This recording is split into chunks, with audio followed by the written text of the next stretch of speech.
Hey guys! So, in this video we are going to talk about Golang, or Go, and Node.js when you're making a REST API. So let's get into it.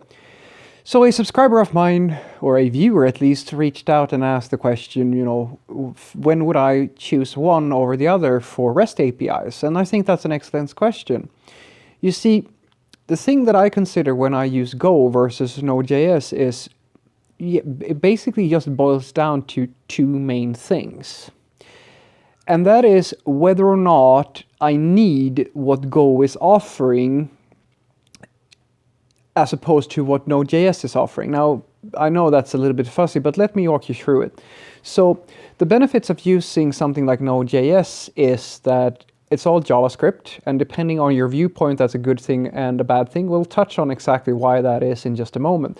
But what is fundamentally good about Node.js is that there are a lot of resources, both learning resources, there's tons of libraries, there's tons of tutorials, like there's so much stuff that is good about using JavaScript if you can. Now, it's not all good, of course, and that's where kind of Go comes into this. The thing that JavaScript does well is that it's easy to access, it's easy to learn, it's easy-ish to learn, and it's also very easy to find people who know it. The amount of people that you will find that know JavaScript is going to be there's a lot more people who know JavaScript than there are people who know Go. Now, when would you use Go then, if JavaScript is such a great thing?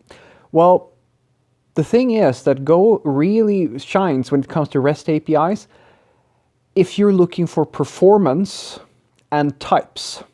Now, why in the world would these things matter? Well, performance. If we look at performance, for example, Go has the ability to actually leverage more of the machine that it's running on. You can actually run multiple threads. You have all these different like Go routines, for example.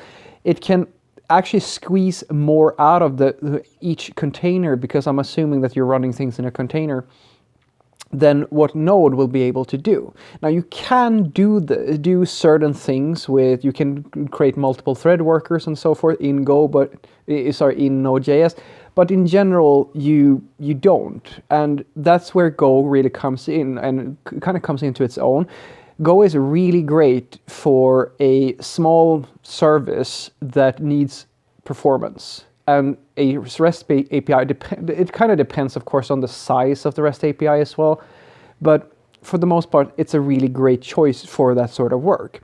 And the second thing I mentioned was types. Now, the biggest problem with JavaScript is that it doesn't have a type system at scale. And types become, trust me guys, at small scale, it may not matter so much, but it becomes really important at scale. And it also becomes important in very specific sorts of situations where you really need a type system to work effectively.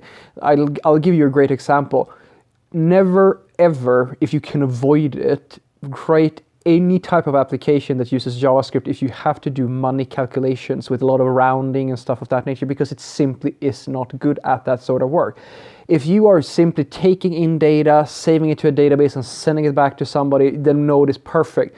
But Go has a typing system and it doesn't have all these sort of issues. So for me, it really boils down to what type of application that you're writing. If you are making a REST API, as I said, it really depends on your setup. If you are making a standard, simple REST API that doesn't have a very specific type of use case, then I would choose Node.js, because, as I said, there are a lot of other benefits to using Node.js. And in theory, you could use something like TypeScript, for example, or Flow to get the typing system. But on average, that's the way that I think about it. And as I said, Node.js is great for boilerplate, like a standard type of REST API. But if you need to squeeze the absolute living shit out of the performance, or you need a typing system to help you out. In other words, you have a really large REST API, or maybe you're doing something like Stripe, for example, like a payment providing type of REST interface, then Go every single day of the week. Every single day of the week. Because it's going to be able to handle more load over time. And as I said, with the typing system, you can actually maintain your code and keep it good for longer. That's at least how I feel about it. So that's kind of where it boils down to. You go with Node.js if you're making something small or something very standard that doesn't need any type of specific thing. It's just a normal old application or a normal old REST API. And you go with Go if you need extra performance and a typing system. That's at least how I feel about it. It's this actually exactly what Uber found to be true for them when they switched over.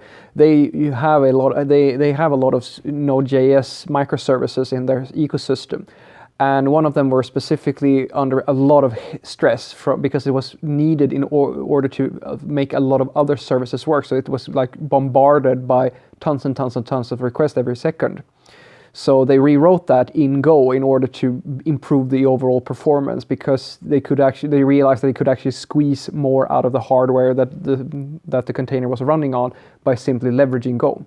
So that's my answer to you. Use Node.js if you don't have anything specific in mind, and use Go if you need a type system. In other words, you're dealing with money or some type of very advanced REST API, and or you need the extra performance. Have a great day.